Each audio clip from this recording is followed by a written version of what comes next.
Good evening, friends, and welcome to another late night edition of Crime Time with DutyRon.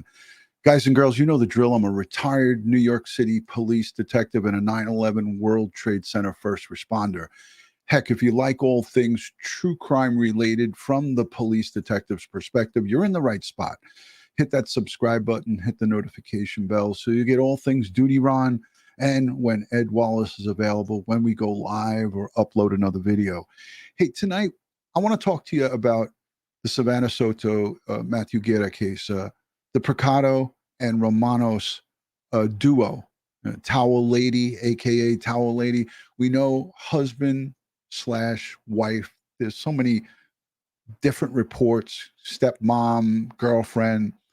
I have paperwork that I looked at that states to me that they were married, and she took her retained her name, her last name. She didn't take her married name, but on court documents for paperwork with a property that was willed from her father to her son, Christopher, it says her full name, and the name says Myrta Romanos Preciado. So before we get into it tonight, I want to just say a special thank you to the Patreon supporters, the channel members, and all the folks who positively engage here, the replay viewers.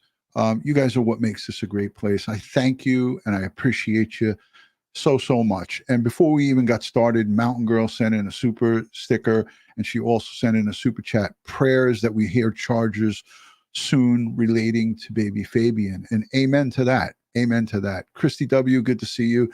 Thank you for being a member, and thank you for being here.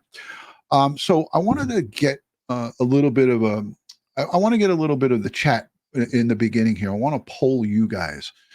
How many of you guys feel that the charges that are outstanding right now, abuse of a corpse, tampering with evidence, and alter, destroy, and conceal of a human corpse, those three charges, that pertains to Ramon and also to Myrta. How many of you guys feel that there should be additional charges? And look, we're looking at those charges times two, because it's going to be abuse of a corpse, tampering, and destroying and concealing for Savanah and also for Matthew. But when the district attorney comes forward with the charge for baby Fabian, now you have a third piece involved, a third human being.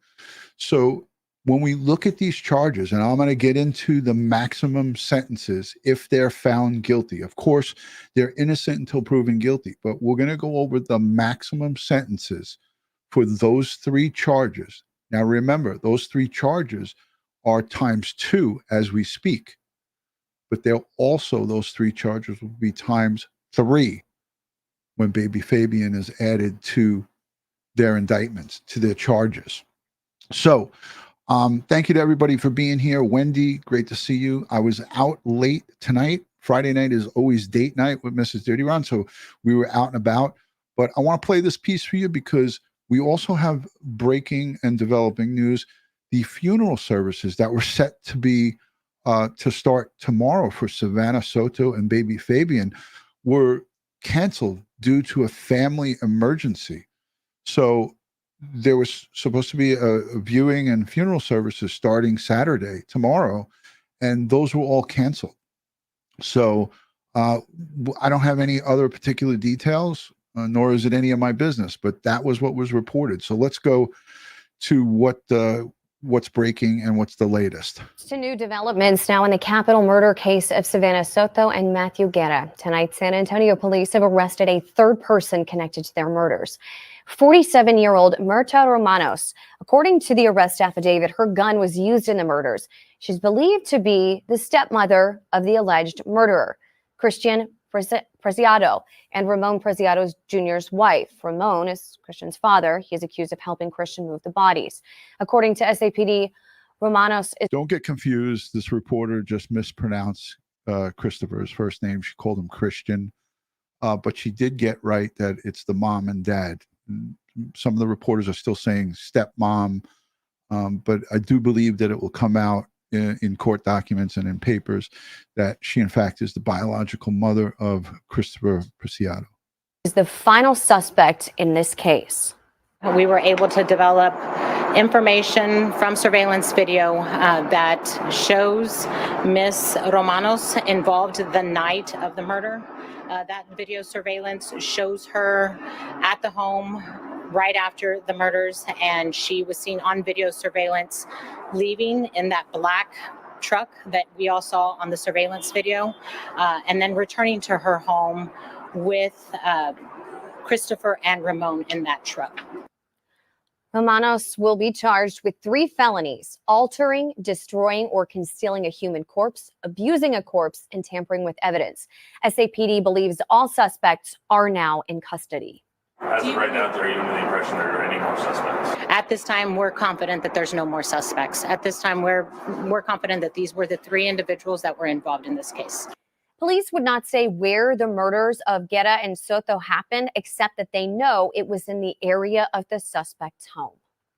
Melissa Vega at the live desk happening right now. We are still waiting on the official booking photo from the Bexar County Jail of Preciado Romanos, but we do have some new video coming into our newsroom tonight at the magistrate. Our cameras capturing Romanos in the very preliminary stages of her criminal proceedings. All right. So you know, ladies and gentlemen, this happened right after we saw the towel lady being walked out. When we saw Preciado Romanos being brought out from San Antonio headquarters, San Antonio Police Department, she was brought here to the county jail where she was arraigned.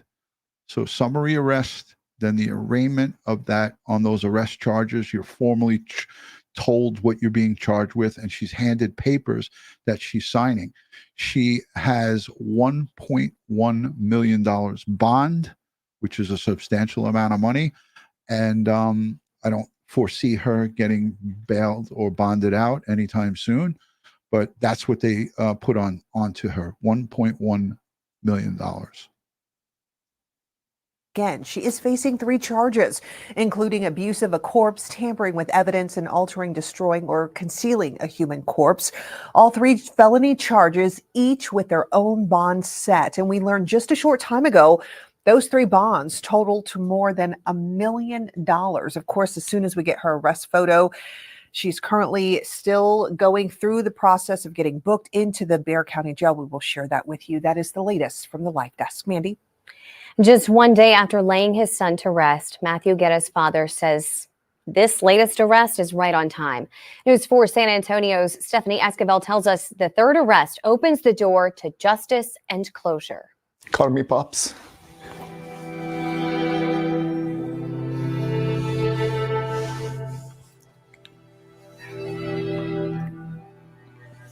And just the smile he would put on my face. An excruciatingly painful time for Matthew Guerra's father, Gabriel, just one day after Matthew's burial and seeing his unborn grandson, Fabian, for the first time. It's not the way I wanted to meet Fabian, but most definitely, get to seeing him and he looked like Savanah, and just him being on top of Matthew and being close to Matthew, it meant the world to me. A 3rd arrest in connection with the young family's killing is made. Perfect timing with God and, just giving me comfort or something to help me during a difficult time. Gabriel says he wants the harshest punishment possible for the 3rd suspect, Preciado Romanos, who is accused of helping to cover up the crime. But Bexar County District Attorney Joe Gonzalez says adding additional charges doesn't seem likely right now. I certainly understand why the family would like to see others, the parents, for example, charged with capital murder, but the law requires that we have some evidence of that. Regardless of the charges or punishment, Gabriel says he's relieved that police found the evidence needed to arrest Romanos because the other 2 suspects, Romanos' husband Ramon Preciado and her stepson Christopher Preciado, were not telling the entire truth. They were trying to protect her from being arrested, like trying to take the blame for everything and not including her. Stephanie Esquivel, News 4 San Antonio. We will continue to follow this. So yes, very, very unfortunate. There you saw Matthew Guerra's father. And again, and when I say at the end of each and every one of these live streams that we do that it's about the victims' families, that's what I'm talking about. That's a father's heartbreak, irregardless of the shenanigans and the bad things that the son was into and also Savanah was into. Right now is the time to pause for peace and not really to go there. And I refuse to go there. I'm just going to let it lay until all of these victims are laid to rest. And then we can always have a conversation about that at another time. And I thank you all for understanding that. That's just the way I roll. That's how I operate. And, many others will just run with it. Let's talk about the charges. The abuse of the corpse. That is, again, I want to go to the top charges. The top charge is going to be the altering, destroying, concealing a human corpse. It's a second-degree felony. That is a $500,000 bond. It carries, if you're convicted of that, it carries up to 20 years. So on that one charge, that's 20 years in prison, right?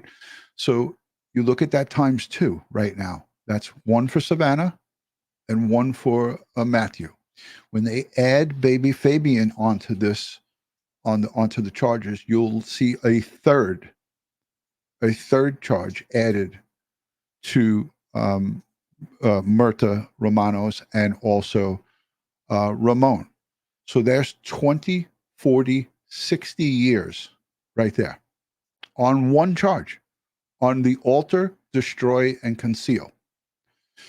Okay, the tampering of evidence, intent to impair, that is the least, that's the charge that would carry the least. It's 2 to 10 years, a maximum of 10, a minimum of 2 years.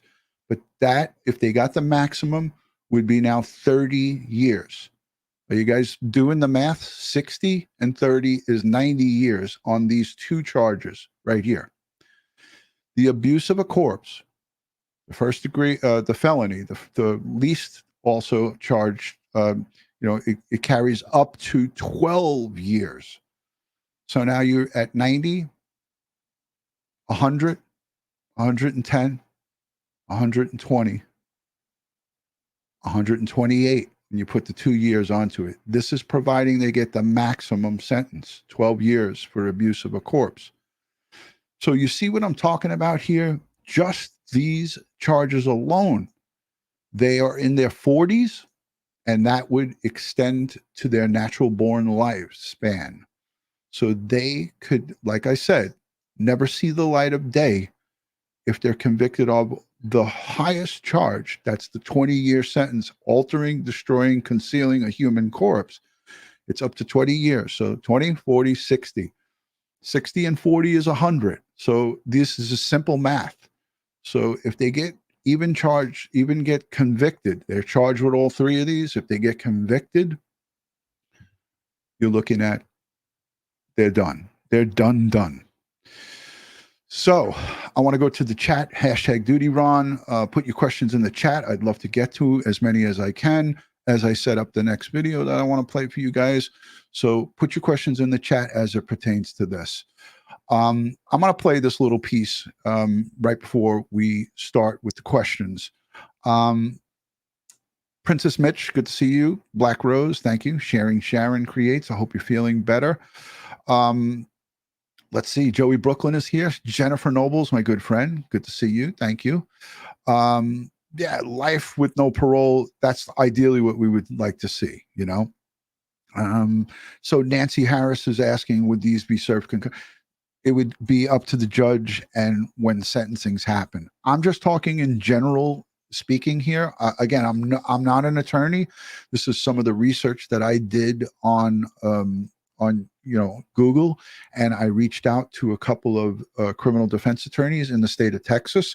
So I got a little bit of confirmation on these things before I spoke on it, but it all depends. Again, these are maximum charges.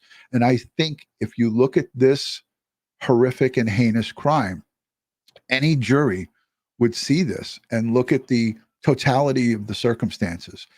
Savanah, full term pregnant with 9+ months with baby Fabian, shot in the back of the head.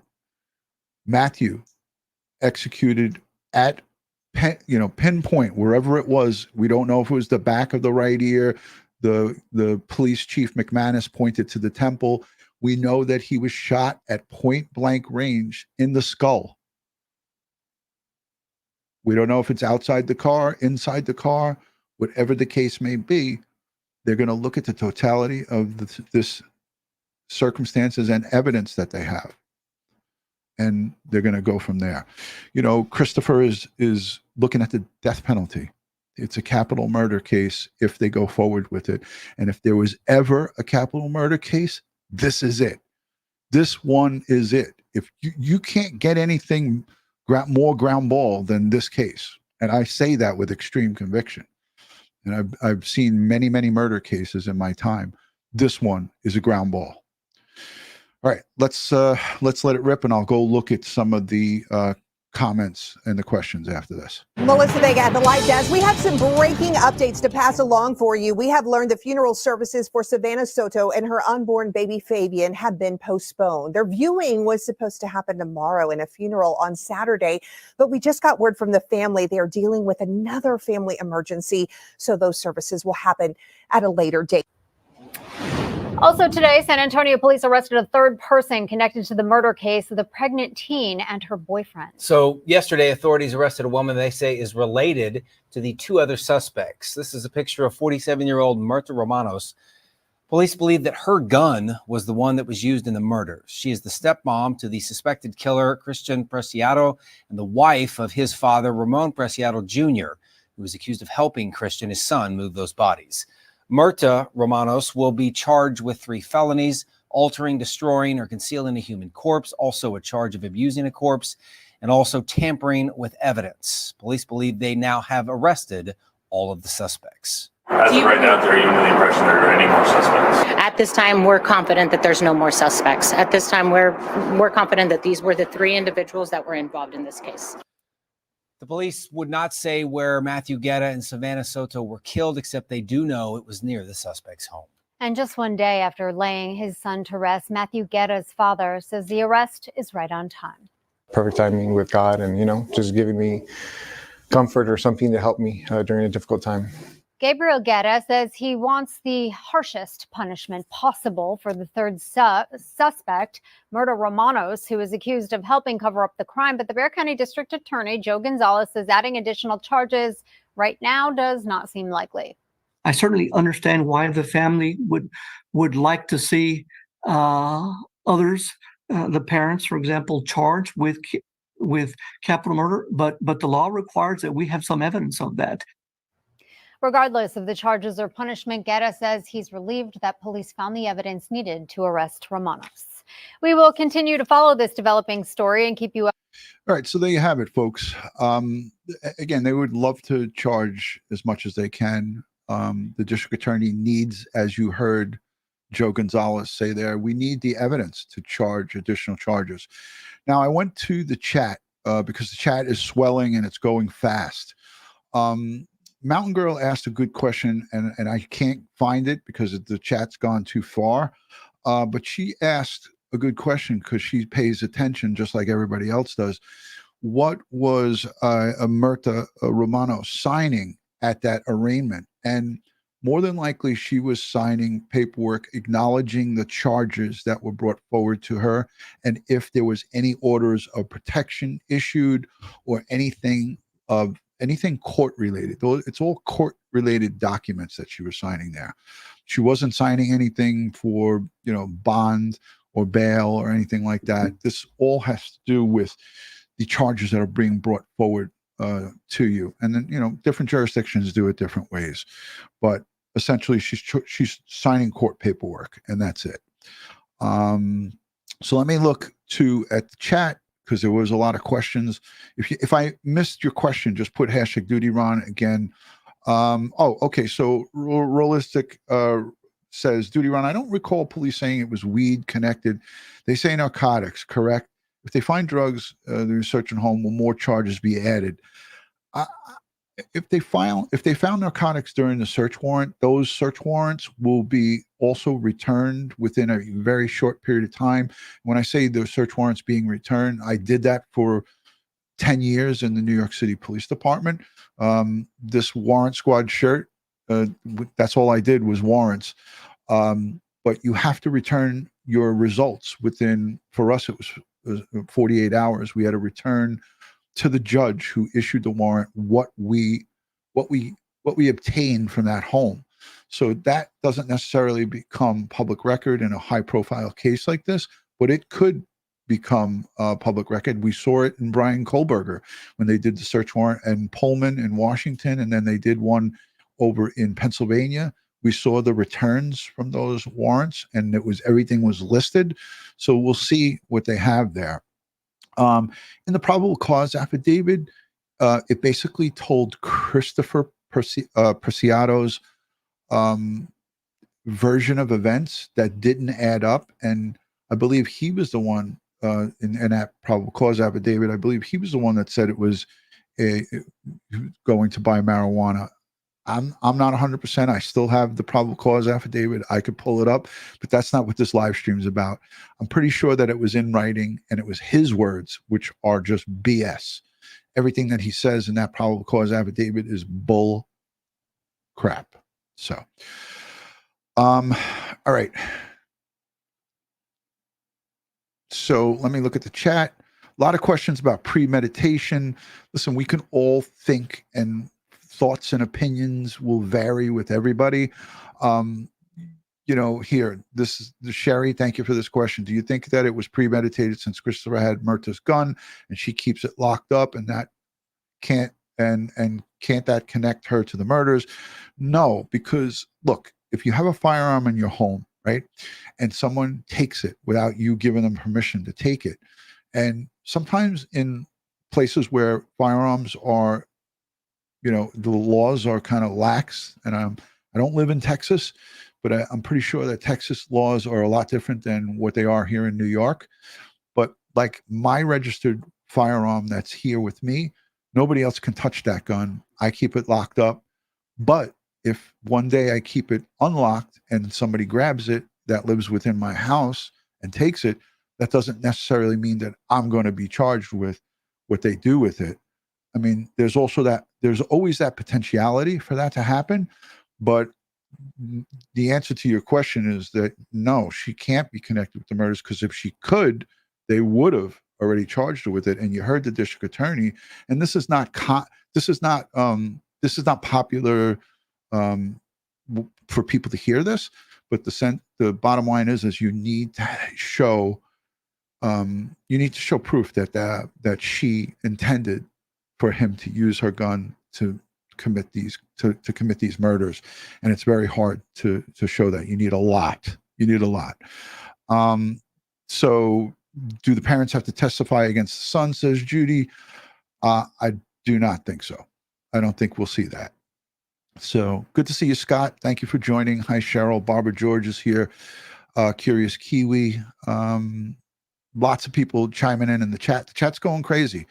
And rightfully so. This is a very, very sensitive case. People are just, we want to see justice. And justice, what does justice look like?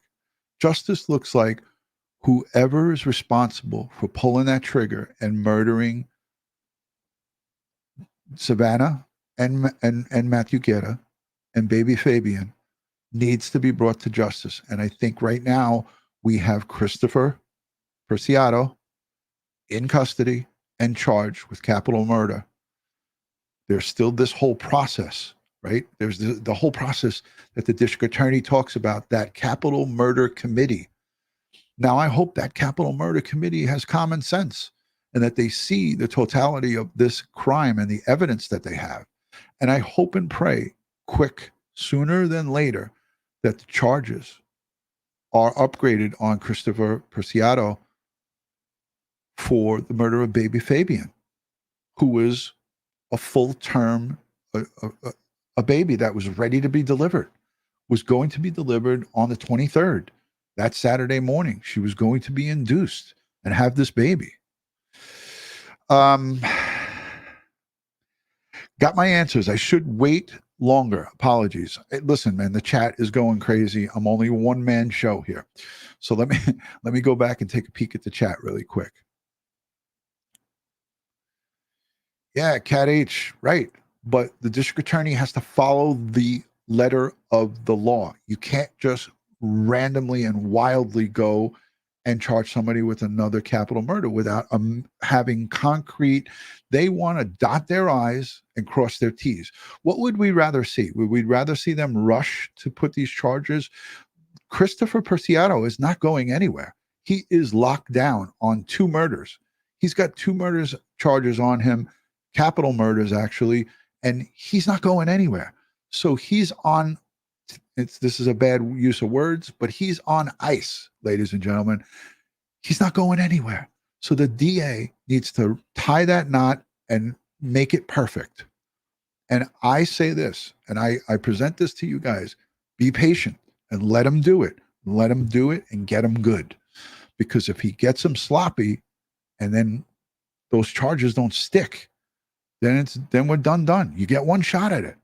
You get one shot. So we need to be patient. We need to realize that Christopher is on ice, in jail, miserable, probably in protective custody. Probably a lot of his jailmates know about him and are not too happy with him.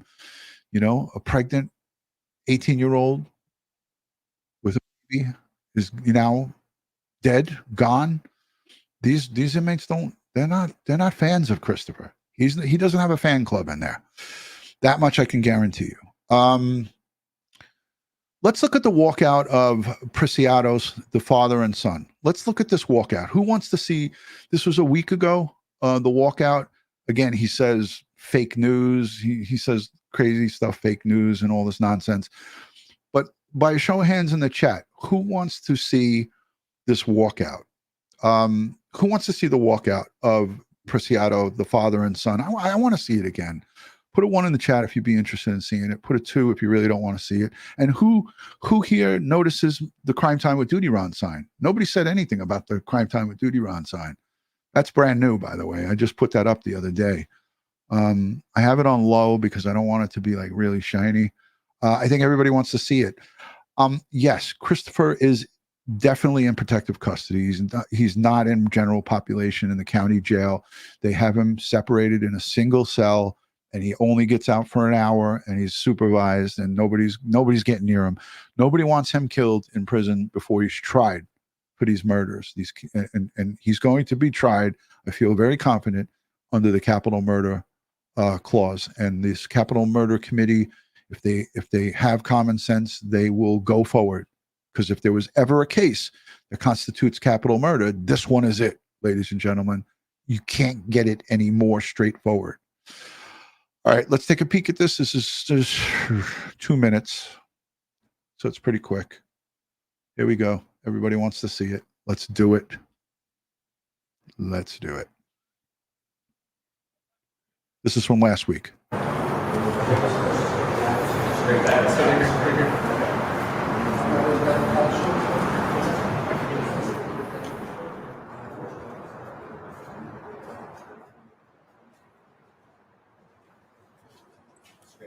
Why did you do it? Are you sorry for what happened? Did you know Savanah was 9 months pregnant? Always thinking of yourself. She was 9 months pregnant. You have to say to her family. You have to say to your ¿Quién family. mató a Savanah? About your ¿Quién mató a side. Savanah? ¿Quién te ayudó? Hey guys, we're going this way. ¿Quién mató a Savanah? ¿Lo hiciste solo? ¿Te arrepientes? ¿Quieres decir algo? Anything to say to your family? Anything to say the charges? I'm not looking at this one. For the family. You sorry? They want to know why. Why'd you do it? hacerlo? You sorry? Did you do it? Why did you do it? Did you know she was pregnant? That's what you say? Huh? Did you care? Why was it the whole family? Close to Christmas? Remorse? Anything? Why, man? You need remorse? You sorry? Aren't you sorry for lying about what you're saying? I don't know what's going on. Well, tell us. Just makes stuff. He said, aren't you sorry about lying when you're reporting? You don't even know what's going on. You imagine he came out and said, you guys are fake news, which is ridiculous. he actually was smiling. I saw him smirk when he first walked out. And then he had the audacity to say, don't you feel bad that you're reporting the wrong information? Like, really, guy? Give me a break. Tell us what's going on. Sorry? Aren't you sorry for lying about what you're saying? You don't know what's going on. Aren't you sorry about lying about this whole thing? You don't even know what's going on. Really, guy? Give me a break. That gets a... Oh, hell no. Well, tell us. Just make stuff up. Tell us what's going on. Did you shoot them? How did you kill them? Are you in the video? Did you kill them or did you just hide the evidence? La mataste. How'd you know Savanah? ¿Quién los mató? Was it retaliation? ¿Quién los mató? You sorry? Who killed them? If it wasn't you, who was it then? What's up, guys? ¿Quién te ayudó? ¿Quién te ayudó? Esta es tu última oportunidad para decir algo. Excuse me, guys. Close and dark. Excuse me, guys. Ed and I were amazed how close access the reporters had to this perp.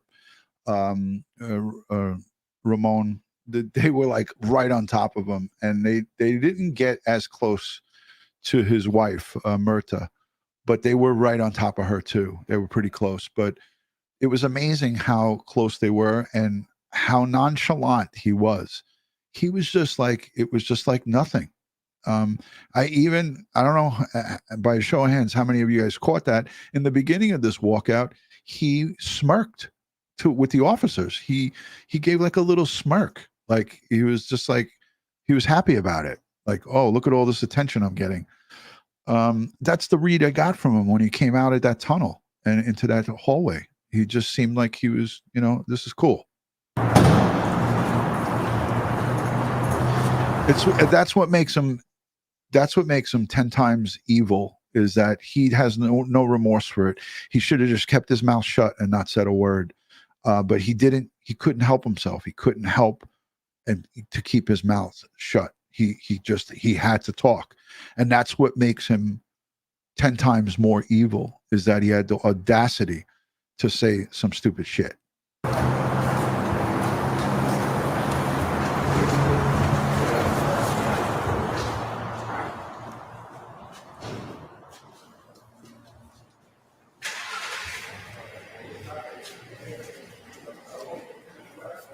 Now, if he doesn't look like his mother, I don't know. And for those of you in the chat, ladies, this is probably a great question for the ladies, but us fathers also know this. This kid looks just like his mother. If we had side-by-sides of him and Myrta, there's no way you could say that that's his stepmother. I mean, really. They look so much alike. Did you do it? Were you involved? Are you sorry you killed him? You want to say something? Just hide the evidence. Save your family. What'd you do it? Kill an unborn baby. Was it you? What do you mean save your family? Family, not his family. Anything to say to the family? Sorry? You sorry? The message You know what to I'm the saying? family. An unborn child. It was an entire family. Yes. You sorry?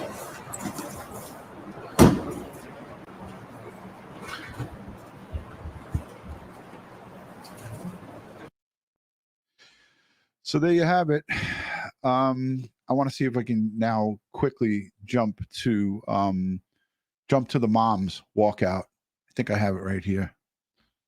Hold on, where is it? Is this it? I got it saved. I want to jump to the moms because as we saw him, Preciado and father, dad.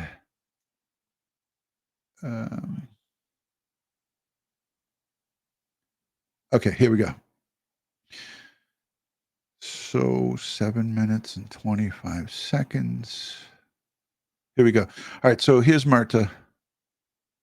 Same hallway, same thing, same bat time, same bat channel. Towel lady. Let's take a look at her. I got it muted. All right, here we go. It's right after this. Here she comes. Look at the face. As a mother, how can you be involved in this? Mirta, did you give Christopher your gun? Family? Do you have anything to say to these families? Did you give Christopher your gun to use in this murder? Are you sorry?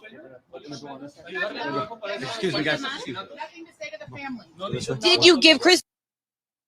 Hold on a second. I want to highlight this chat, this comment right here. Hold on a second. Where did it go? Okay. So Sophia Roman says, DutyRon, have we heard anything from Christopher's biological mother? This is her right here. This is his biological mother.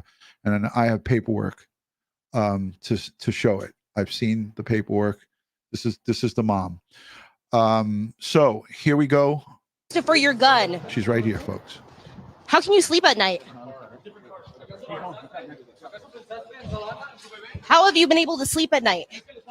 This reporter gets the Reporter of the Year award for how could you sleep at night? Because this is awesome that she said that. And she said it really loud and right in her face. She's literally right next to her ear here. How can you sleep at night? How have you been able to sleep at night? Perfect. Do you have anything to say to the family? Did you give Christopher your gun? What is your silence supposed to say? What message is your silence sending? Are you sorry?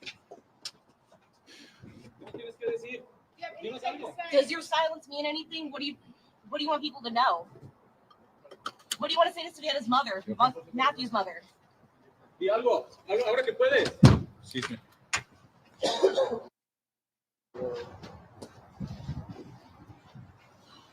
Yeah, this reporter's right up in her face.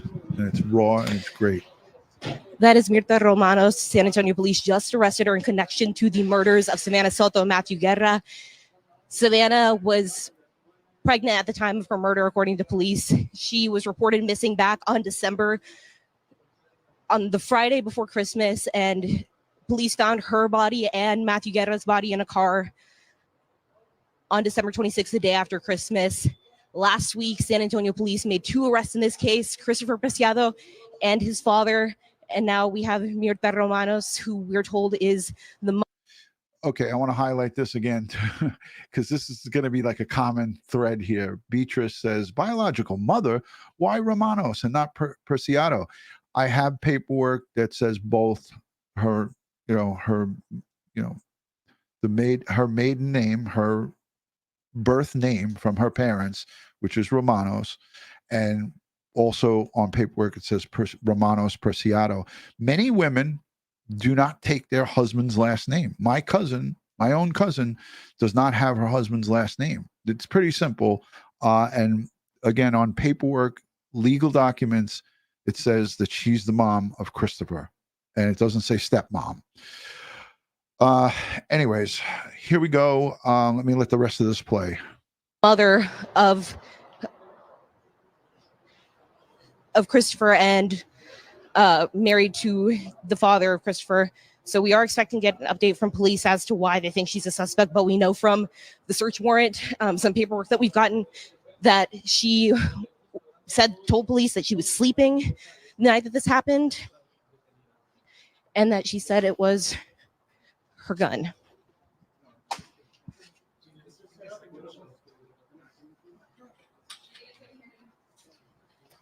You guys ready? Okay. I also want to say one other thing here about this female lieutenant. She did a great job at this press conference. She was articulate, she was professional, and her name is Lieutenant Michelle Ramos. And I thought she did a really good job of handling a bunch of reporters. She's been doing it for 20 years or more. And kudos to her and the male San Antonio public information officer. We need more men and women like this in police departments. Ready?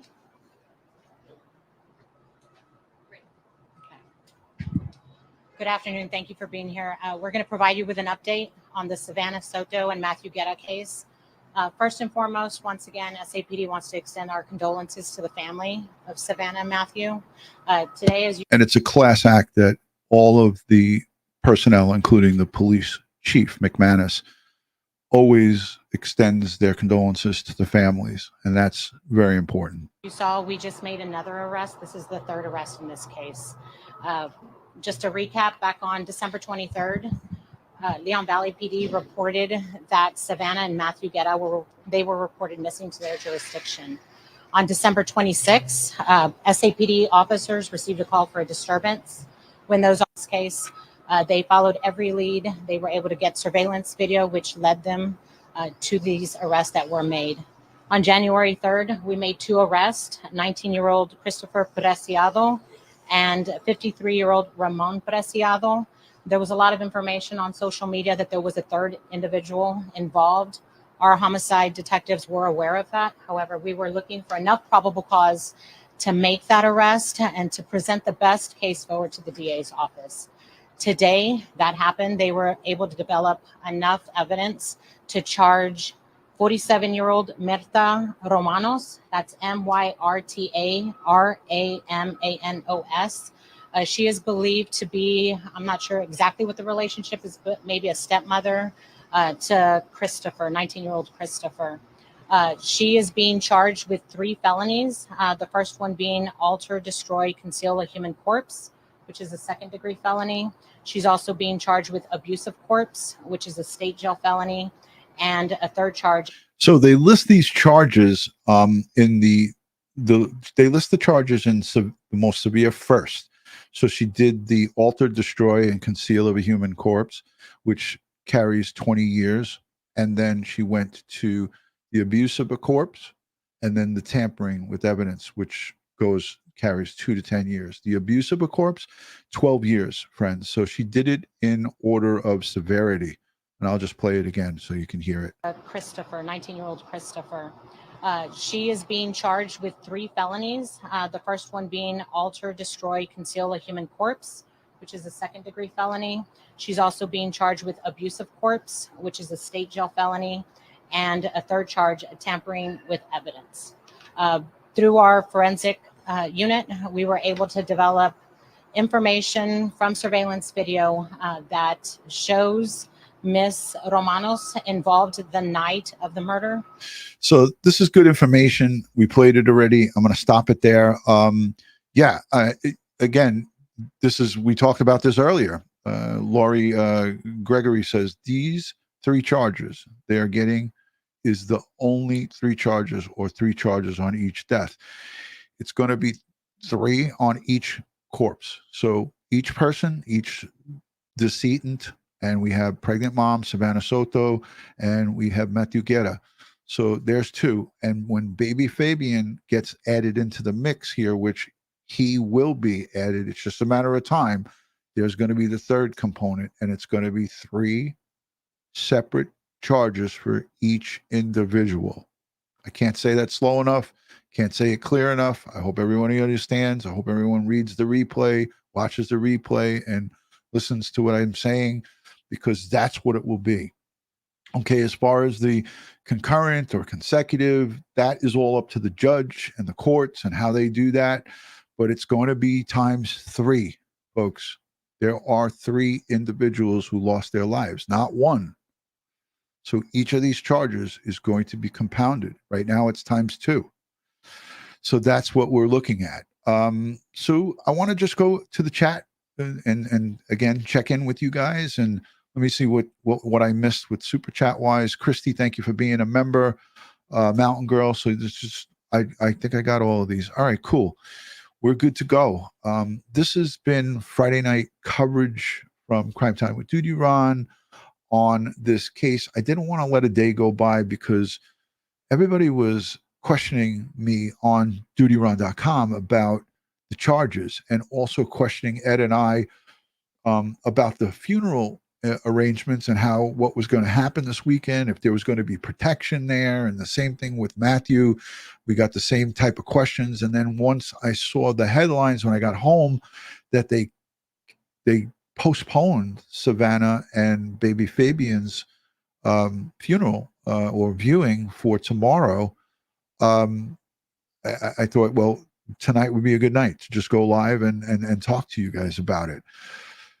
So I think that, you know, the next court dates we'll be hearing more, and in between all of this, we'll be hearing updates on this case. The next big update that I anticipate is the murder charge against Christopher for baby Fabian, and then the extra abuse of a corpse, tampering with evidence, and destroying, concealing, altering human corpse for Ramon and for Murta. Those will be additional charges that we'll see come in the future. And that's forthcoming. We just have to be patient. Again, everybody has questions. Everybody has thoughts. Everybody has their opinions and feelings about what happened. I respect all the sides. I respect all the feelings. I respect all the opinions. But at the end of the day, it comes down to coming up with the evidence and charging this case before a court, not before the court of public opinion. It comes down to the district attorney being able to say, I can put these charges forward and get a guilty verdict. I feel that I can get a guilty verdict on these charges, and that's what they shoot for. So, yeah, they're dotting their I's and crossing their T's. I just saw something in the chat. Where is it? Who is it? That was a good one. Shit, it went too quick.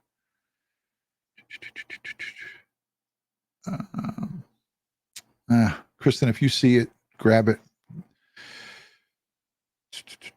I don't know anything about that. I'm not going to get into that. That's personal and that's private. That's not for here and that's not for me. Whatever the families want to do, that's up to them. I see Oblivious Benson in the chat, and Oblivious Benson has, you know, she's lived in that neighborhood. She's lived in that area. I've also reached out. Two people reached out to me. Two people who live in San Antonio have reached out to me and given me really good information about what goes on in those areas, and gave me a very good, and Ed Wallace, myself and Ed, really good insight into what goes on in that community.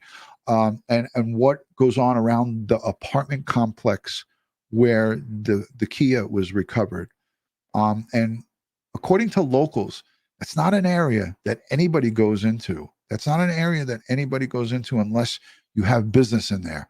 And the business that goes on inside those apartments seems to be less than ideal, like drug activity, prostitution activity. And I'm not saying everybody that lives there is involved in drugs and prostitution. Let me just say that. But from locals, people know that you do not go in there. It's not a place to go in and drive through and sightsee or see things. It's a real shady spot. A lot of bad stuff happens there. You know, high crime, and the outskirts have nice homes and nice communities. But you can go, 8/10 of a mile and be in an area where it's not the best. So Oblivious Benson, you can correct me on that if you want. But that's what I got from some local people, and I know that you and we wanted to talk, but we never got a chance to. So Oblivious Benson in the chat. She's got a lot of knowledge of that area. So here's somebody that met me at the Gabby Petito Memorial, put an end to the hate. I love DutyRon. I met him at Gabby Petito's memorial. We had a nice conversation. Yes, we definitely did have a nice conversation. And then we were waiting and roasting in the sun on the outside on the line. DutyRon and Ed got it right with their predictions. Oblivious Benson, I appreciate it. Yeah, I try to, people do reach out to me on a daily basis from cases that we cover that live in the areas, and we do communicate with them. And, the one person that I communicated with she indicated that she wanted to come on the show with me, but I told her it's not in her best interest to do that. So I actually shied her away from coming on with Ed and I for her own safety, for her own personal safety. I said, just tell me about the neighborhood. Tell me about what you want to tell me. And I do not want to put you on the show because of the extreme violence and gang activity that's in that area. As a retired police detective, I felt that it was not safe for her to do that. Oblivious Benson says, at DutyRon was right for sure. It's the worst. I live there on that street and lots of drugs and violence and drive-bys. But Oblivious, you don't live there anymore. And if you wanted to come up for 5 minutes, 10 minutes and hang out with me and give the audience a little bit about that area, I would be delighted to have you come on now. I know this is, you have to get into hair and makeup, and I don't have to put any hair and makeup on because I just get a good shine onto my dome. And once the shine is good, I turn the lights on and I go live. But yeah, I'd love to have you come on and hang out. Hi, Jenny. Good to see you from California. Always great to see you. Angela, good to see you too. Thank you for joining. So Oblivious, if you don't, well, there are big retaliations there too. It's not safe at all. So for me, I would say Oblivious, if you're still, look at this. Holy crap. Oblivious is awesome. Let me get my mic. All right. I'll send you, I'll text you on your phone, the StreamYard link. I'll text you the link. So who here would be interested in hearing from somebody who lives local? Oblivious Benson has good intel because she lived there. She no longer lives over there, but she does have good intel, and I'd love to hear from her. I want to play one more thing. TikTok. So Tio Carlos, our good friend Tio Carlos, he sent me a couple of things, and this was interesting because at the Preciado home, after Myrta was arrested, they had a small dog that was in that home, and the police, thank God, they said to themselves, listen, we know from arresting her and doing the search warrant that there was an animal in that home. And Tio Carlos, who lives across the street, he was able to get some video of the animal control coming to the house, to the residence, and picking up that animal. Thank God, because in the Texas heat or without food or water, that dog would have died inside that home. So I'm hoping that that the dog was placed with maybe a family member, a loving family member, or to somebody who wanted to care for that dog, because it's sad. You there's nobody else in that home now. So let me get the link for. Hold on, let me get the link for Oblivious Benson. Invite guests. Bingo. Yahtzee. Where is she?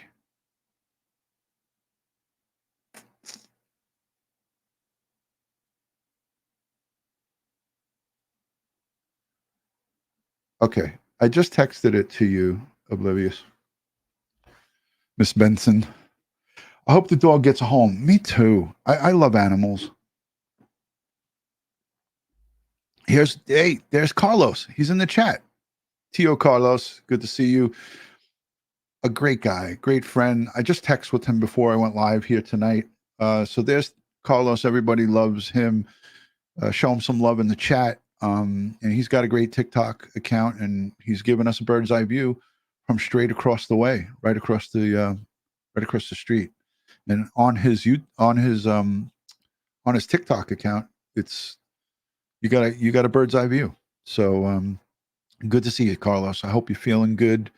He's still fighting the good fight, and he's a fighter. So Oscar's 15. He's going to be 16 years old. So Oscar's getting up there in age, but he's still relatively healthy. So Carlos is in the chat. Yes, here, I'll highlight him for you guys. There he is. Carlos, good to see you. I would love to have him come up here again, but again, I know that he has, sometimes issues with internet and stuff like that. But we'll have Carlos come on again with us real soon. But he's awesome. Yeah, he's an awesome guy. He is awesome sauce. I'm going to play the rest of this press conference with the female lieutenant. Let's just hear what she has to say about the video inside the home. Who here in the chat thinks that these are the dumbest criminals of 2024 and 2023? I'm talking about the mother, the father, and the murderer the baby killer, Christopher Preciado. Again, innocent until proven guilty, but who thinks that they're the dumbest criminals of 2023 and 2024? You don't discard the murder weapon. You don't take your home video surveillance and get rid of it. I mean, I haven't seen the likes of this dumbness in a long time. Steal a human corpse, which is a second-degree felony. She's also being charged with abuse of corpse, which is a state jail felony, and a third charge, tampering with evidence. Through our forensic unit, we were able to develop information from surveillance video that shows Miss Romanos involved the night of the murder. That video surveillance shows her at the home right after the murders, and she was seen on video surveillance leaving in that black truck that we also saw on the surveillance video, and then returning to her home with Christopher and Ramon in that truck. Okay, so she misspoke a little bit here, and it's okay, but essentially, her and her husband Raymond, Ramon, Ramon left the home and then went to meet Christopher, who was driving that Kia, and then came back with all three of them together. That's what she probably meant to say, but it doesn't matter if she misspoke here, because a lot of people sent me emails about this and they're like, oh, is this going to screw the case up? No, it's not, because they have video evidence of exactly what happened. And what she says here is not going to have any effect on the trial or on, yes, a defense attorney might bring it up, but when you see the evidence, when you see the video, it's going to just, supersede this statement that she made here. All right. I don't want to waste any time because I'm getting close to the end of this. Hold on. Let me take the second piece out. Joining us from an undisclosed location with her son, with her glasses on and shades and headset, is Oblivious Benson. So let me add her into the stream with me. Hey, how are you? Hi. Sorry, I just had LASIK surgery yesterday. So you're totally cool. I'm good. I was just breaking chops. So just give the audience a little bit about you. I know you are the queen of going and looking at stuff, the Wayback Machine and all the things. She is an internet sleuth. This girl is certified badass. Hold on. She's certified bad. Thank you. Ooh. I like the cursey words. I love it. All right. Hold on a second. Pardon my French, but you're an asshole. That's not meant for you, but we can put the cursey words in. I love it. I love it. So just give the audience just a little bit about like your residency there and like what, how are you knowledgeable as it pertains to this area in San Antonio? So I actually grew up in San Antonio. I grew up on the South Side, and when I lived there, we experienced a lot of gang violence in our neighborhood. My aunt was dating a gang member who, when they broke up, she was just in high school. And when they broke up, they shot up our house. They shot up our neighborhood, like with guns. And they knew that kids lived there, and they went in our backyard. Uh-oh. Our first glitch. She froze, but I wanted to ask her what years that was with the gang violence. But check this out. While she works that out, I'm going to remove her. I have Tio Carlos. He came in. Hey, how are you, Carlos? Hey, pretty good. Thank you for having me. Hey, you're welcome. It's my pleasure. It's an honor to be friends with you. And we met on TikTok, but at the same time, we have this common bond with the fight against cancer. You, myself, and Ed Wallace, we're all fighters, and we're kicking cancer's ass. But I wanted to get your thoughts, Tio Carlos, on the arrest of the mom. And I know that you were saying that you felt that it was the girlfriend. I actually did some searching, and I saw some documents that stated that told me, from my professional point of view, that they were married, not maybe legally married, but she took his name in court documents for real estate. So what was your thoughts? Like, were you there for when she was arrested? Did you capture her being arrested? Did you see anything or hear anything? No, I was I was in appointments for my doctor's appointments that morning. So when I got here at 11:15 or 20, there was it was just one car parked, a police car parked in front of the house. That police car was waiting for the animal control to come and pick up the pet they had. Yeah. Did you see them remove the pet? You were saying that was a small pet, right? Yes, but we didn't saw it because it was covered with a towel. Oh, okay. So you couldn't Yeah. see it. You couldn't No. see it. You have some video on your TikTok of that, right? Yes. Yeah. Would it be okay if I went and Yes. played that? So which one is it? It's the second to last one with outside the house? Yes. Let me see. Okay, that's where the police car comes up real quick, or is that something different? Looks like It's something different. That was when the cops got there. cops got there waiting Yeah. for the animal control, right? No, when the detective was there, and then the cops got there. I don't know for what. Maybe to make the arrest. Yeah. And then you see another video where the cop closes the door, and then when the first car in the front, the cop leaves, and then the other cop stays there to wait for the animal control. Okay, let me add this in. So is this so you see so that video is when the detective gets there. they're walking across the lawn there Yes. where the memorial is on that other side. And then Now, that's why is when it so grainy like this, Tio. The what? Why is it so grainy, Carlos, at one point? I guess that's from the zoom, I guess? Yes. Okay. So they walked across where the car is covered over here in the corner and then made their way up to that front door, correct? Yes. Okay. Yes. All right. Oh, and there it is. That's the animal control. You can see it's got the air conditioning, heating Yes. on top of it. And it was a small animal that was taken out? Yes. Yeah. So you see that video? So that's animal control going in with the police for the pet. Right, because the police still have probably an open search warrant for the place, and also under the emergency exception for saving like somebody left an animal in a car locked up with the car not running, they would be able to just break that window and go inside that car for to save the animal's life. The animal, yeah. So the police have knowledge that okay, there's nobody else left in this home. There's an animal left in there. We're going to do the right thing and call animal control. So do you know if this animal went to a no-kill shelter or did it go to a family member, or you don't have any knowledge of that? No idea. I have no knowledge of it. All right. So what's up next on here? Is there anything more okay, that's you. Oh, okay. Yeah. That's your update, right? With your cancer journey. I want to get to that in a minute. So this is your update here about the arrest. And then what are we looking here with this greeny? This is somebody covering Christopher's car? One of the neighbors, I think, went and covered the car because there was a lot of people coming and taking pictures, and So a neighbor of some sort or somebody came and put the cover. Somebody in the chat said here, Carlos, are you worried about your safety at any time talking about you? I mean, you live across the street from this location. Yes. And it's not like they did what they did to themselves.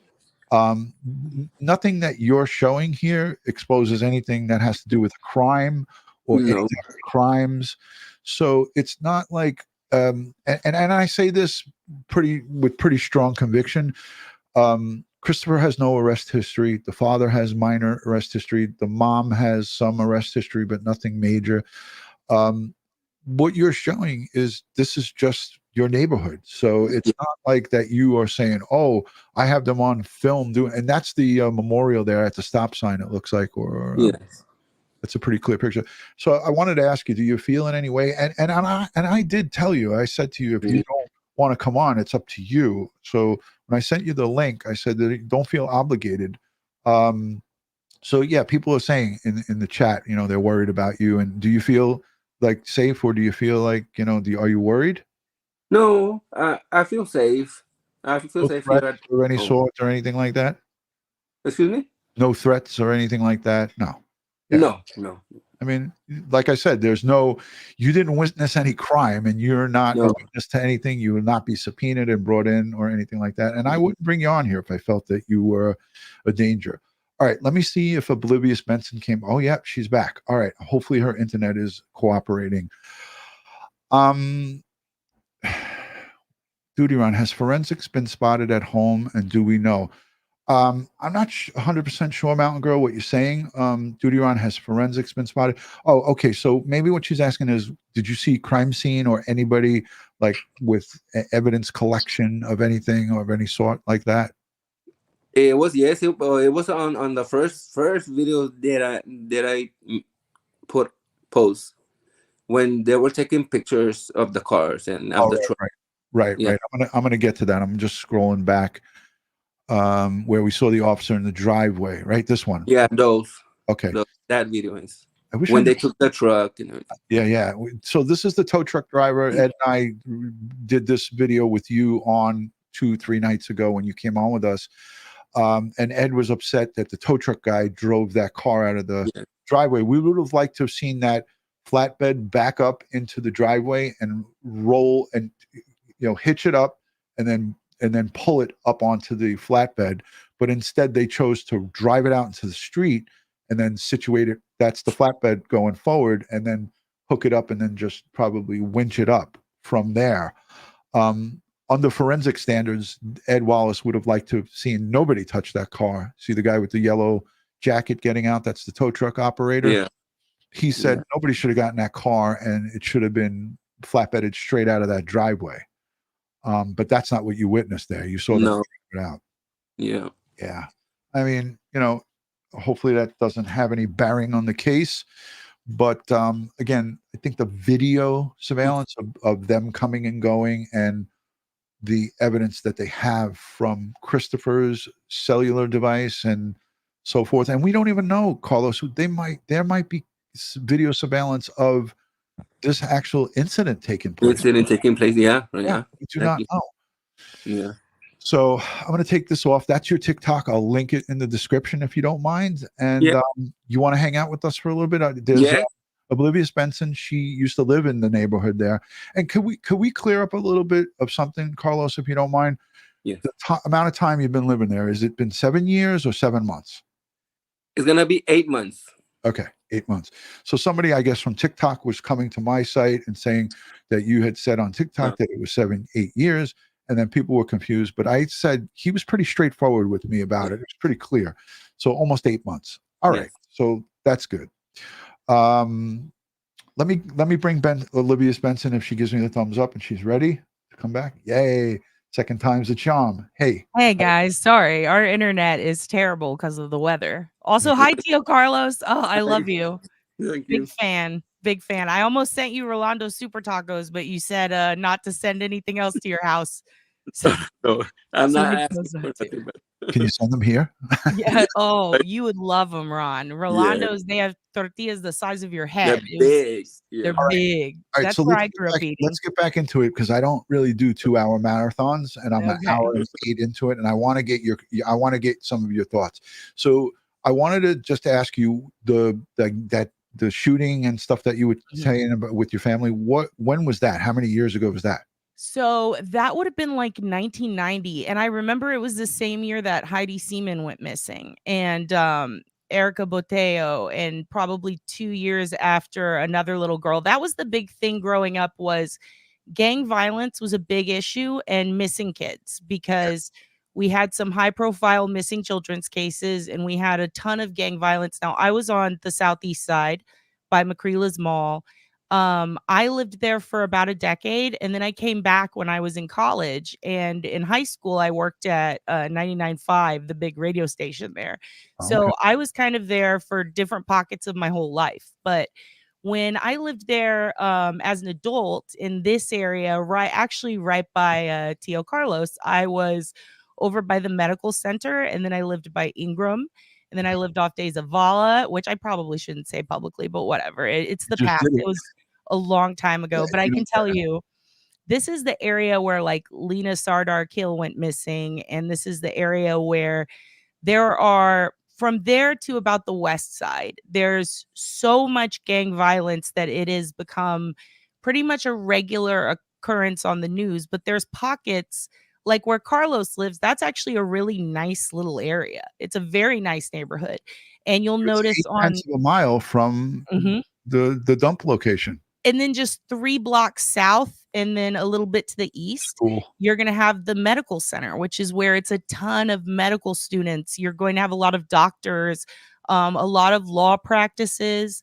It's a lot of like there's a couple of car lots there that are fancier where you're going to just see a lot of business going on. But then literally 2 or 3 blocks over, you're going to see a lot of horrible situations with drug deals. And it's not so much, which is odd. Usually you see a lot of prostitution in these areas.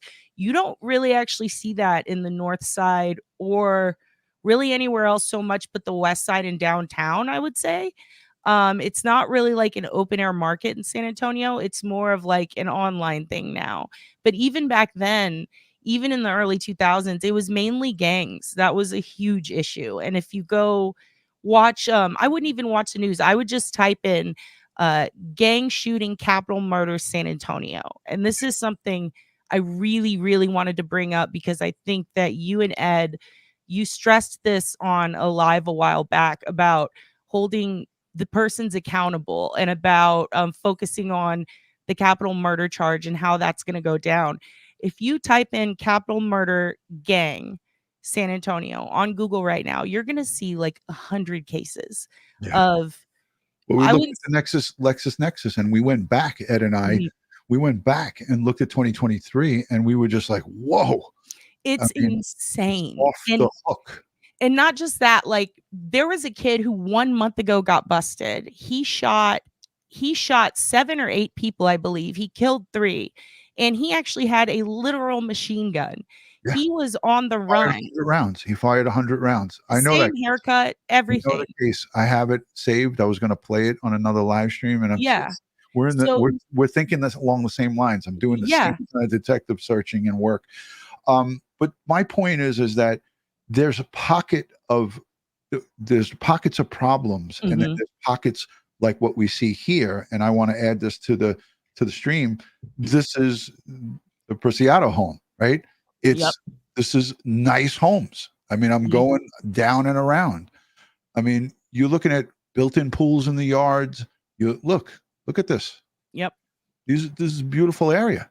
And I can't stress enough, San Antonio is a family town. Like if you go to Dallas, you're going to see pockets of like rich areas with super wealthy families. And then you're going to see extremely poor low-income areas. But in San Antonio, it's very unique in a way because a lot of people who live there have lived there their whole lives. Right. They own the property. They've lived there 30 plus years and they're not leaving for anything. And gentrification in a lot of cities is a big issue. In San Antonio, it's taken a lot longer for those issues, I think, to take hold of certain areas because everybody who lives there does not leave. Like it's very rare to grow up there and leave and not come back. I mean, I went back twice because it's such a huge city. Public transportation there. And Carlos might know this. It takes, 6 hours to get all the way around 1604 without traffic. And then 4 hours to go around 410. There's 2 major loops. And no matter what side of the city you're on, there's going to be a pocket of gang activity. It doesn't matter where, but you're also going to be able to walk a block or 2 and be somewhere that feels completely safe. And and the amount of the VIA bus system there, the big joke in San Antonio when I was growing up is that the roads are never done. There's always construction, and it's still like that to this day. And it's like that here in New York as well. There you and it's the same area. 8 years. I wanted to ask too quickly. 8/10 of a mile. If you go straight to this location, there's a school along the way. Tio Carlos, I mean, I see Oblivious is shaking her head. Yes. This woman that I spoke with that lives in the area, she said that school was out when the 21st, when this incident occurred on the 21st at around 23:59. hours, so close to midnight on Thursday. She said to me that the consensus of the community and the folks living in that area, that potentially that could have been a meeting spot, because it would be a vacant school parking lot where you can go and meet to do this deal. Or, potentially Christopher could have gotten in the car with them and they drove to that location, or drove a block or two away. But I don't have the lay of the land, and I looked at this with Google Earth and I looked at all the different possibilities, but that to me seemed like the quickest, closest place to go into a dark parking lot to do some type of transaction. But I wanted to go to you, Carlos, first, and then go right to Oblivious about that. What's your thoughts on that? Well, it's the school is just like a block away, but it's not really dark. It's all light up. They Right. have light. The parking lot and everything is lit up. Yes. Okay. Yeah. So, Oblivious, thoughts on that? Because that was I'm a little biased, and I'm going to tell you why. So 10 years ago, I was attacked by a gang, and it wasn't in San Antonio, it was in Austin. But what happened to me was I was stabbed. One of the reasons I have LASIK now is because they're still correcting issues with my eye. I have a metal plate in my eye, and it happened in a school parking lot. Okay. And what I found interesting was I had to spend a lot of time talking to investigators and specifically members of the gang unit. And I found out a ton about gangs because me being curious myself, and at the time I was a journalist, I wanted to try to help solve my own case. And when I FOIA'd it later, and when I was able to go back and speak with people involved in investigating it, I found out that not only are school areas that are well known to the person, specifically whoever the perp was who committed a crime, look at the area they live in, look at the schools that are nearby, and look at the parks, because parks are a huge thing with gangs, specifically in Texas. Yes, and drug dealing. And they do like to commit crimes in areas where they want other gangs to like frig off, like get out of here. And schools have cameras too, but Oh, they had a camera on mine, but they're barely working, just like apartment complexes. And in schools, not necessarily do the cameras cover the parking lots; it covers the buildings themselves. So they're on the outside of the building. So if it's a school that has a larger parking lot, you could be at the end of the parking lot and not be on that camera. And you got to remember, they're brazen. These gangs in San Antonio, they don't care. That's why they're running around with machine guns. That's why they're running around with switches and with selling all these additional parts to each other. And they're going in there killing people with Ring cameras. Like, obviously, they're not smart. Right. And my opinion is that they don't want to spend a lot of time with a potential customer or whatever the case may be. This is something that they want to get done quickly, and they want it to be done and gone. Yep. They're also not afraid of it being out there. They want people to see it so that they'll be scared. And so the idea that they would avoid a camera, in some instances, depending on the gang or the activity, it's almost silly. Now, in this case, this was a kid who, clearly can I say dumbass? He's a dumbass. Yeah, of course. Like, this kid he wasn't a longtime gangbanger who knew what he was doing. He wasn't someone that I think was answering to anybody higher up that could have come down on him, or you know what I mean? He wasn't a player in the game. He was a stupid kid who did something very stupid, and his parents were stupid too in the way that they reacted to all of this. And I've seen so many San Antonio parents, I cannot stress enough, whose kids committed crimes, who will be the first person to grab their kid by the wrist and drag them down to the police station and say, my son did this, put him in jail because we've whipped him and it's not working. And this is something that, I have friends from high school whose parents turned them in for doing stuff like, not to that level, but for doing gang stuff. And I'm telling you, this is a city where it's deeply religious, Catholic, and the Latino community does not like this. This is a stain to them. They don't want this activity in their neighborhood, and they will turn their kids in. The problem is when you have families entrenched in it for generations. And when you have stupid kids like this one, and specifically, I think this is just my opinion, I think there might have been some sort of drug addiction going on in the family. It makes me wonder, was he getting pills or something for himself or for his parents, because the opioid epidemic is a big thing down here. We have a lot of ex-military. These are all potential possibilities, and again, I don't want to get into that here tonight because again, these victims are not laid to rest yet. So I continue to say that yes, generational. Yes, you have grandparents and parents. If you step in and scold your child, you now risk them shutting you out and not seeing your grandchild and your great grandchild. So there's so many different checks and balances that we have no right to even say, you know, how could they let this go on?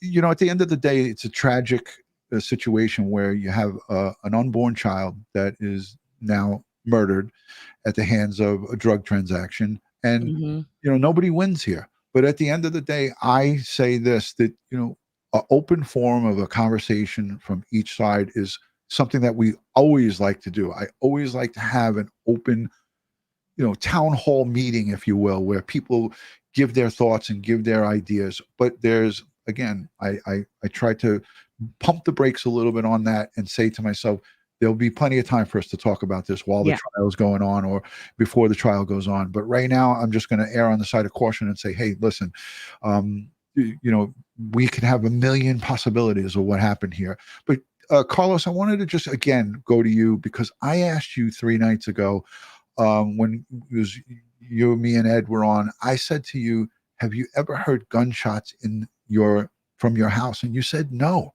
No. So what it gives me conflicting reports, because the few people that I talk with on the internet that live in that area said, yeah, you could hear them all the time. Yeah, if you're close to this apartment complex, you're going to hear it. But you've never heard it. That day, those days, no, we didn't hear anything. It was also a holiday though, and fireworks are huge. I'm not talking about on the 21st. I'm talking about in general. Can you go outside and start hearing gunshots? I'm not saying for as it pertains to this murder. I'm saying, can you go outside on a given night, on a Friday night before this happened? Yeah. And when you first got there, or, you know, up until this time, will you hear pop, pop, pop? Yeah. That's what I was asking. I wasn't asking you if you heard the gunshots. I'm asking, can you, on a regular night, be outside or walking about during the day and hear pop, pop, pop, pop? Yes. Okay.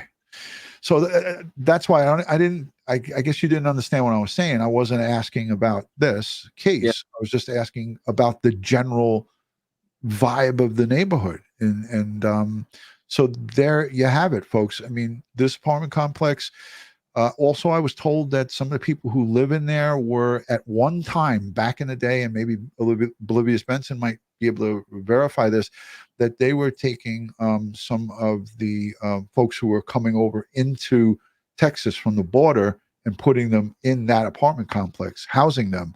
Now, I don't know if that's true or not, but that's what one person told me, that they were taking the families that were coming in undocumented and putting them in that apartment complex. I don't know if that's true. Did you hear anything about that? You know, oddly enough, I have heard quite a bit about this. I also used to work in those apartments, and a lot of the apartments around there doing make-readies, and my relatives work doing make-readies and cleaning it up. I can tell you 2 things about those apartments. First of all, the immigrants that they do house there are not actually from across the border. That's some speculation that I have seen, but they are Afghani immigrants. There's a lot of what do you call refugees that what they do in San Antonio is they'll place them in the low income housing areas, and they'll give them like 30 or so units, especially units that are newly remodeled, or like especially in apartments where they're remodeling the whole thing, but they've just finished a little pack of them. They'll usually put them there as part of a housing program, and specifically in the Northeast and Northwest side. So there's a huge population of Afghani immigrants from Afghanistan. This is also a military city, so we have more military bases in San Antonio than I think any other city in the US possibly. And what's interesting about it is, again, Lena Sardar-Kill, when she went missing, she was living in a complex very close to there with the same program. Now, this complex where the car was found specifically, if you look up that exact complex, you're going to see a ton of reports from the past 7 years because that specific complex has been on the news for the ceiling caving in, roaches not taking care of their residents. And I'm not saying this to diss them. This is public information, and it's been an ongoing project trying to rehabilitate that and about 4 other complexes. And it's so bad that, I mean, there's a fantastic San Antonio Express News profile on it, and it shows the amount of people who are displaced because of the voucher system here in Texas, which I can't even get into right now. But there's a voucher system for low-income residents, and the incentive for them to come there is greater than anywhere else. And then when they get there, they can't live. Thank you for joining, Kristen. Yeah, it sounds like it's a difficult situation there for them. It is. What I wanted to try to get out of this little bit of a line of questioning and conversation is this: how is it possible in that complex to have that car parked there potentially from the 21st until the 26th without one person seeing the car, seeing the bodies inside of it, and calling 911? How is that possible? I'm having a hard time just grasping that, because I don't have a lay of the land. I don't know the vibe of that place. I have never driven through it. I've never been there. I've been to Dallas, Texas, but I've never been to San Antonio. That's what I'm trying to actually understand is how can two adult deceased adults be in a car parked December 21st into the morning of 22nd, the 23rd, the 24th. Now I get Christmas, everyone's coming and going or whatever. The 26th, the only reason that the police were directed to it is because of a Facebook group and someone making calling or getting in touch with the family and saying, hey, I think the car is parked back there. Nobody I actually have something to correct the record on with that. So that's not how it happened. It was it took till the 26th. Correct. I believe it was the day 26th. It was the 26th, but I believe it might have been the night before, early in the morning. A person who lived in the complex, who was walking her dog, who is she's not maintenance, but she's a woman who lives there who kind of keeps check of the grounds. She saw the vehicle, and there's a video you can see online of her. She found the vehicle. She called the family members. They called it in as well. Right. And the family got there before the police, and they took a video of it. And you can see the trunk is popped about an inch open. You can see it from the back, but you can specifically see where it's parked. If you look on Google Maps, it's in the far, far back, and it's in an area where nobody else parks. It's a lot of trees overhanging, and they're underneath those trees with a fence directly in front of them. And then it's just endless grass in the back, which has a lot of garbage usually back there. Houses that butt up to that wooden fence that is on the property line there. I've seen it. Yeah, it's just dark. That's the best way I can explain it. It's so dark. And I remember watching a video of a guy who or a woman who did a drive-through back there. Right. The amount of apartment complexes in San Antonio, specifically in that area, that don't have working cameras, don't have lights, and have pretty much an endless back area where people just don't park. It's supposed to be like a dog walking area, right. Is what they would tout it on the apartments.com. Nobody parks cars back there. So no one goes back there. That's what would stick out the most to me if I was, most of the people that live there, creatures of habit. You take the same routes, you walk your dogs in the same way. And I know, because I was a housing police officer. I when I got out of the police academy in 1991, I was selected to be in the New York City Housing Police Housing Authority. So, public housing, low income, high crime areas. And when we'd have our parking lots, like even as a patrolman, I would say, oh, I don't remember seeing this car there. But if I went to the tenant patrol and some of the ladies who lived in the building, they would be like, oh, there's something wrong with that car. You maybe go check it out. I think it's a stolen car. And we would go, and sure enough, it'd be a stolen car, because they pay attention to everything. People in these kind of complexes pay attention to little details that we wouldn't be paying attention to. So this is why I say to myself, something in my spidey sense says, something doesn't smell right here, because for that car to be sitting there that long and not one person. Yeah, I don't think it was there that long, though. Do we have proof? Because I really think it had to have been put somewhere else for a few days. And simultaneously, the amount of abandoned cars in San Antonio, if you try to call police and say, I don't think there's a car abandoned, they're not coming out. Like, it's just not happening. I respect everybody's thoughts and opinions, and we all have opinions. Each one of us have an opinion and a thought. And I'm open to that. Maybe the car was moved, but I highly doubt it. I think that car, because of who we're dealing with here, Christopher is not a career criminal. He's not somebody who is, got an extensive history. And I think that he had an oh shit moment, and this happened, and they just said, let's get rid of this fucking car, and let's just see what happens. Do you think they possibly kept it in? I don't know anything about this. I'm just wondering what you think. Is it possible that they kept it in their garage at all for any length of time, or no? No, because the video, they would have that video. They have her on video that night coming in and out. There's no fucking way that night. Put in that garage. No. Interesting. Yeah. 100%. I would bet my pension on it. Listen, an hour and 30, that's about all I got. I don't like to go past that, but guess what? I love both of you guys. I think you're awesome, and I want you guys to come back when Ed and I are on. Let's plan something where we can have actually a dialogue of actual questions where we can question each other about certain things, because Oblivious, you are a world of information. You have a wealth of information, and you do your homework. And that's why I actually, people who know, and you know this channel, you watch it for a little while. I don't just throw anybody up on a panel. I don't get people up on here with me because I need to know that the person knows what they're talking about, and you know your stuff. I was going to say, you know, and Tio Carlos, and Tio Carlos, he's the man. He's got a bird's eye view, and boots on the ground. I had a lot of conversation, a lot of talking with him, and he's a great guy. He's got a big heart, and he's in this for the right reason. He's not doing this for fame and fortune.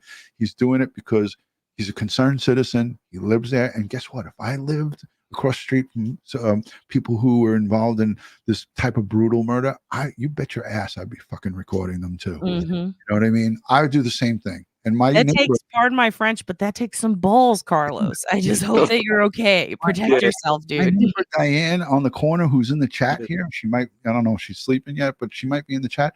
She would do the same thing. She would be right up in her window taking video and watching this stuff, because again, until everybody, all these perps are in custody, and up until that point, Tio Carlos was, like you said, brass balls of steel. He was. I was in shock. Through the little shades, he's like, "Okay, we got something going on here." And I saw the silver car drive by honking, and I was so furious. I was like, "I'm about to go out there and stop these people from harassing Tio Carlos," because they were.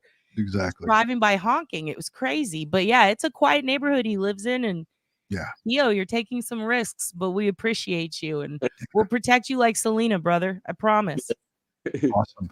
All right, Oblivious, I'm going to say goodnight to you, and then I'm going to say goodnight to Carlos. Thank you so much for being here. Thank you. Goes Oblivious. Do you have a channel? Everyone's asking. Do you have a YouTube channel? I do. It's just Oblivious Benson. You can click my name. Yeah. I'll link it in the description. Don't come at me. It takes me a little while. I'm an old dude. I got to do it after I'm done with all my editing, but I'll put hers and also Tio Carlos in the description, so you guys can go click on it and check out their respective channels. So thank you guys for being here.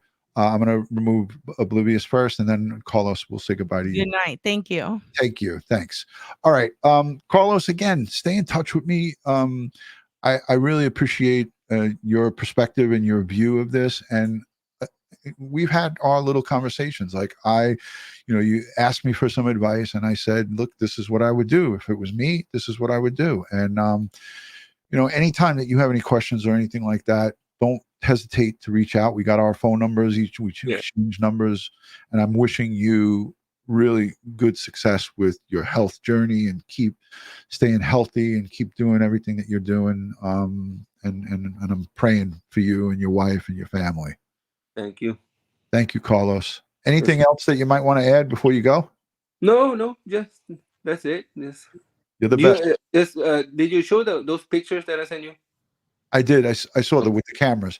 Yeah. So, but those are the. You want me to show those?